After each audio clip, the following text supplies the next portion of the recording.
যে মিডিয়া কোনটাকে কিভাবে ট্রিটমেন্ট দিবে। মিডিয়ার ল্যাঙ্গুয়েজ একটা কথা বলে, একটা কাগজ যখন বের হয় কোন ইস্যুকে কতটুকু কভারেজ দিবে, সে কিভাবে ট্রিটমেন্ট দিবে, এটা তো একটা মেকানিজম আছে।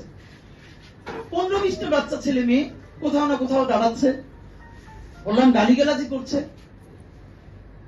আর সেইটাকে আপনি জাতীয় ইস্যু তৈরি করে দিনের পরে দিন কি করছেন, সিরিজ চালাচ্ছেন। আমাদের বর্তমানে কিছু রাজনীতিবিদরা, নাম বলছি না, খুব অসুস্থ হয়ে যাচ্ছে। আমাকে আমাদের বিএনপির এক আপার সাথে বললো, তিনি লজ্জায় মরে যান, একটা মেয়ে কিভাবে এরকম একজনের বাসার সামনে বকাঝকা করতে পারে, তার মেয়ের সামনে তিনি এখনো যদি ধমক দেন মেয়ে কান্না করে ফেলবে, আর তার মেয়ের বয়সী মেয়েরা রাস্তায় এসে তারপর এরকম গালিগালাজ করতেছে একজন বয়োবৃদ্ধ মানুষকে।